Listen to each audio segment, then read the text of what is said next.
Hey guys, what's up? It's Chad and Kelsey here. We just want to do a follow-up video from our last video of our most favorite things, and today we want to do a video on a few things that we dislike.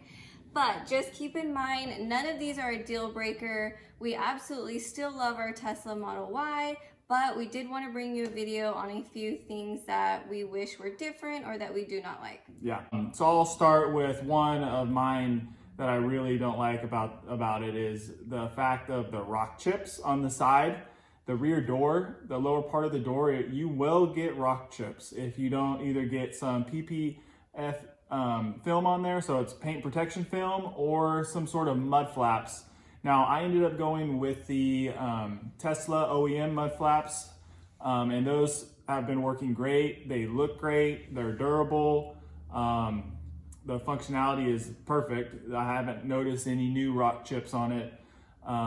So yeah, I mean, we do have about 3,600 miles on the car as of right now. So we have been driving it. It's been amazing.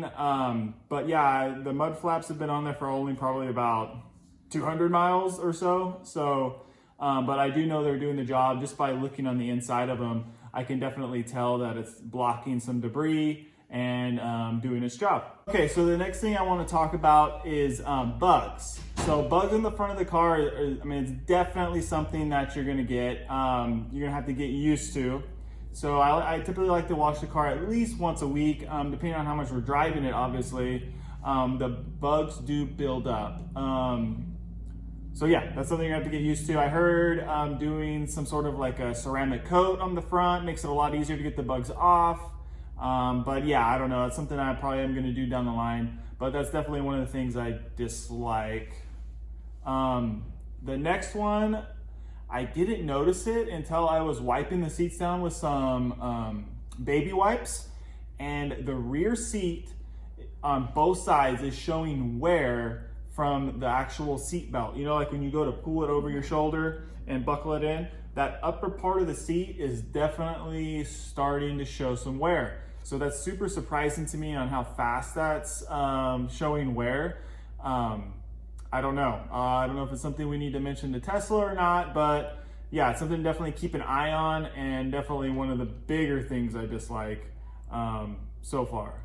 One of the things I don't like is that there's no front camera. I really do still wish that I did have a front camera. Certain times, depends on where I'm pulling in, but it's not a huge deal. I just kind of wish that it was there. Yeah, it's something that I'm super used to with my truck. I have the front camera, and I also have like the bird's eye view. So you get a full 360-degree view around the vehicle, like when you're parking or backing up. I can see the sidelines. I can see exactly what's in front of my truck.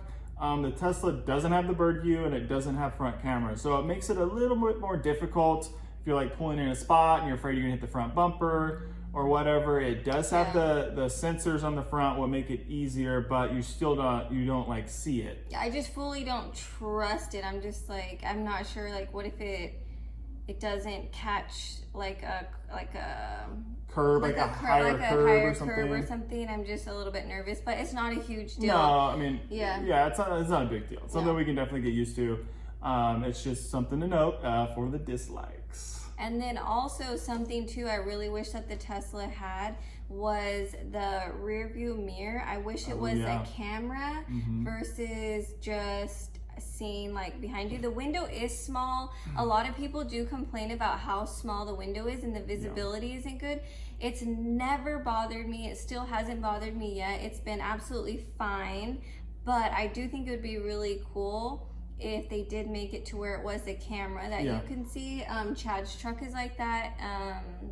Yeah, there's just a lot. It's nice because it's never out of adjustment, because it's like a screen. So like if Kelsey's driving my truck, and you don't have to adjust the mirror because it's always perfect, because it's a direct image of the camera that's in the back displaying it on your rearview mirror. So when I get in, I don't have to adjust it or find the right spot, or if there's people sitting in the back, they're not in the way of your rearview mirror. It's the camera, because they're not. It's not looking through them. It's looking at it from a camera in the back of the car. So that's definitely something that I know Tesla's doing in the Cybertruck. I've seen that in the Cybertruck, that the rearview mirror camera. I don't know if they do it in the S or the X as of yet, or if they plan to do it, but it's definitely a nice option to have and one of our dislikes because it doesn't have it. Next, we'll talk about the fact that it doesn't have a spare tire. So this is definitely going to be something I'm going to have to be careful of and possibly get. I know there's like a tire kit that Tesla sells you can get that's got like an air compressor, like a hole plug. If you get like a nail, you can pull the nail out and throw a plug in there. And I don't even know if it's got like tire slime or something. I don't know.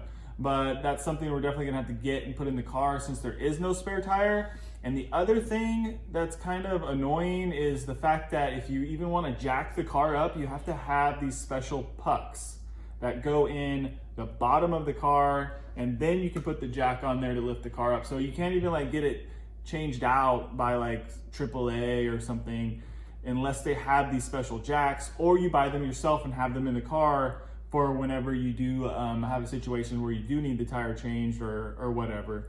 So that's something that I definitely dislike. The pucks aren't that expensive, they're like $40, but it's just another thing you have to buy and have in the car because it doesn't have a spare tire.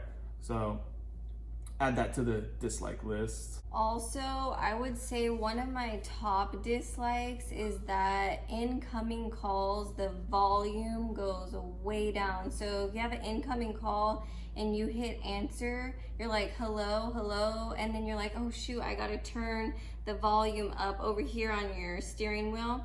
And it's every single time. So even if you have a call back to back, you got to remember to hurry and scroll up the volume. Otherwise you're like, hello, hello. So that's really annoying. I wish that, I'm hoping that they fix that in an update, and I'm sure they will. But I mean, it's just another thing added to the dislike list. Yeah.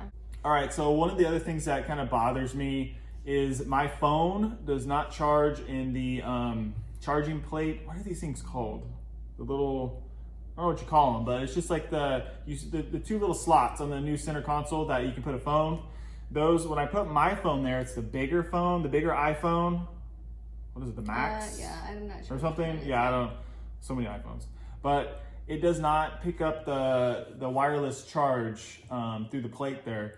So that's pretty annoying, but I did find an awesome charger for the Tesla. It's specifically for the Y and the 3, and it goes into two ports in the back, the USB-C ports, and it's a very fast charger.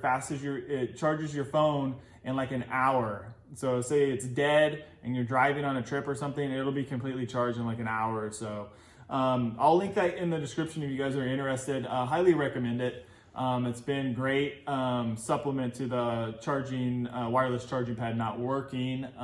So yeah, it's another thing added to the dislike list. So another thing that I don't like is that once Chad has been driving, well, let me just say this first. So I am set as a primary driver, and Chad does not have on his phone, he doesn't have the Tesla app. Okay, I have the Tesla app. Let me add this really quick.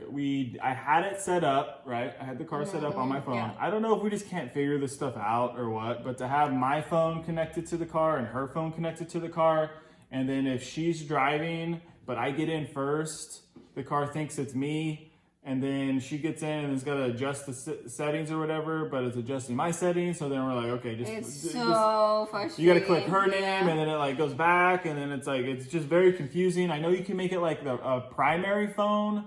And I want to say we did that, but it still wanted to connect to my phone. Yeah, and then it would be like, my calls wouldn't be coming in through the car. Right, yeah. And I was just like, get your phone off. Yeah. So my phone's not connected. Yeah. So I know some of you had mentioned this, like, why does Chad have the key card and not have his phone? I don't know. Maybe we just can't figure this out. Leave it down in the comments below. If you know what the heck we're doing wrong. If there's something that maybe we need to try. Yeah. Because it would be nice if he can have the app on his phone. Yeah. We're definitely doing something wrong. Yeah, we'll try it down the road and probably do a video on like, hey, like this is what we're doing. This is what we did wrong. Yeah.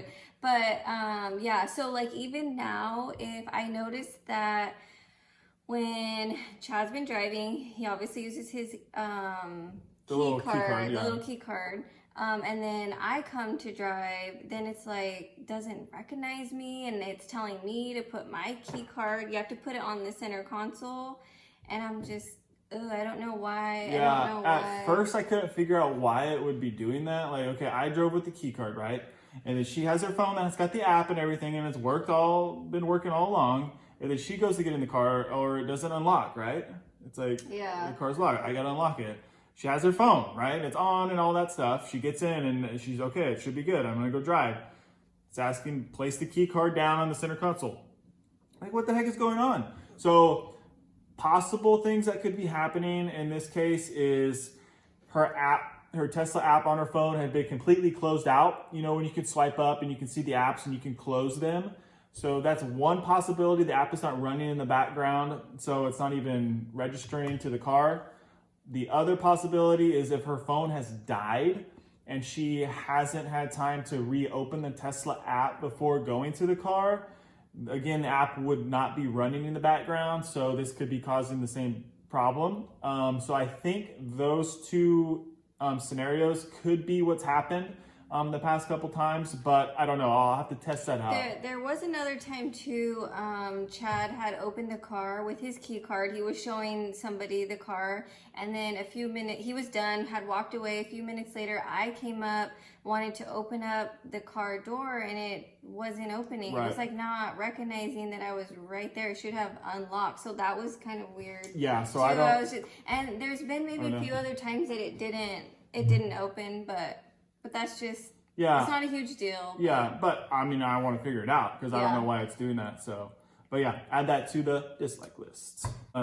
Okay, the next thing is, I'll let you touch on this because I think you like it. How it is now. Yeah. Okay, go The ahead. garage door opener. So we did end up getting the home link, and I think it's a big bummer that Tesla does not include that. You have to pay $300 for the home link because if you want to put your garage door opener. So it was on my visor and it was just rattling, or there's really not good spots in the Tesla many cubbies or options to put it in. I wanted to put it in. So it was just like, okay, it was almost something that I was like, okay, I really want to get this, but bummer that you had to pay the $300.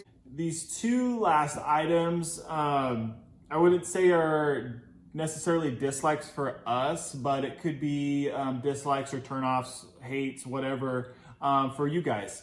And one of them is if you buy a Tesla and you don't have the ability to charge at home, like that would suck. Like, then you're relying on, okay, you're going to go find a charger that's not a supercharger. Okay, that one's going to take a while, but you got to drive there, right? Or, you're only relying on superchargers. That I don't think, from what I've read too, on only supercharging, I don't think it's great as far as the longevity on the battery to always be supercharging your battery for daily driving. Definitely degrades the battery over time a lot quicker. And it's just very inconvenient if you're not able to charge the car at home. I think that's just one of the huge selling points on Tesla for us, is to be able to charge it at home. Definitely a dislike if you don't have that ability. Yeah. The other thing that a lot of people complain about, and it's all over the internet, is Tesla's overall build quality. For example, panel gaps, there's paint issues, whatever. That's something, we kind of knew going into it. And of course, like the panel gaps and stuff, it's not really something that really bothers us. I don't know. Tesla's super infant company, super new to the car manufacturing side. There's a huge demand for them, and they got shareholders that they need their quarterlies to come in good. So they're just pumping out cars, and they're trying to get better. I know they are, as far as the manufacturing side. It's just going to take some time. I think their quality is it's fine. Amazing. Yeah, I don't have any issues with it. Yeah, to me, it's more just cosmetic stuff. I feel like you get that with any car. Yeah, my truck has something panel issues. Like, you know what I mean? Like, so yeah, guys. This is pretty much hits all of our hates, dislikes, whatever you want to call them, for us, I mean, right? That's everything. Yeah, so just keep in mind again that none of these are like that we like, oh my gosh, I hate it so much. Like we really had to think about, oh my gosh, took a long time to come up with stuff. What don't we like about the Tesla? Like I love everything about it, so I would still buy another one in a heartbeat. Oh yeah, this is definitely, none of these things are deal breakers for us. No. It's not like, oh my gosh, if we could go back, you know, before we bought it and not buy it, if we knew this, no, that's definitely not the case. Or I don't even think I would wait to be like, oh, maybe this or that will be changed and we'll wait for that change. No. I would buy another one in a heartbeat. In a hot minute. Oh man, I mean, honestly, the performance is looking pretty freaking awesome. If I can, you know, get rid of the truck or something. Hey guys, I want to mention real quick, if you are in the market for a Tesla, if it's a Model 3, Y, S, X, Cybertruck, you name it, there is a referral code or referral link, I should say, down below here. If you're looking to order one, make sure to click that link, order it through our link, and you will get 1,000 free Supercharger miles, and we'll get 1,000 free Supercharger miles. I think that's going to end it for us here. Make sure to subscribe and stay tuned for more videos just like this, and make sure to smash that like button. It really helps us out with the YouTube algorithm, and make sure to get these videos out to more people. All right, guys,